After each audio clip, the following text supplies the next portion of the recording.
നമ്മുടെ ഇന്നത്തെ video chicken പോപ്കോണിൻ്റെ റെസിപ്പിയാണ്. കഴുകി വൃത്തിയാക്കിയ ചിക്കനിലേക്ക് കുറച്ച് മസാലകൾ ഇട്ട് കൊടുക്കാം.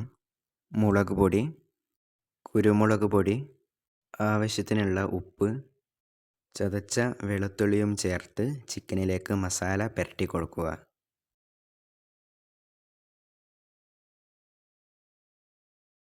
ഒരു ബൗളിലേക്ക് കുറച്ച് മൈദപ്പൊടി ഇട്ട് കൊടുക്കുക.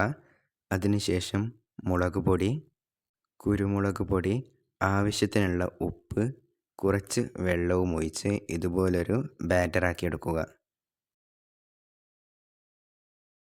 മറ്റൊരു ബൗളിലേക്ക് മൈദപ്പൊടി ചേർത്ത് കൊടുക്കുക. ഇതിൽ നിന്നും ഒരു ചിക്കൻ പീസ് എടുത്ത് ഒരു ബാറ്ററിൽ മുക്കി മൈദയിൽ കോട്ട് ചെയ്തെടുക്കുക.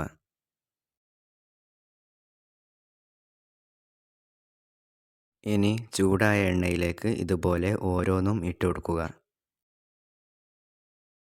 ഓരോ ഭാഗവും ഫ്രൈ ആകുമ്പോൾ മറിച്ചിട്ട് കൊടുക്കുക. രണ്ടു ഭാഗവും ഫ്രൈ ആയ ശേഷം എണ്ണയിൽ നിന്നും മാറ്റാം. ഇപ്പോൾ നമ്മുടെ ചിക്കൻ പോപ്കോൺ ഇവിടെ റെഡി ആയിട്ടുണ്ട്.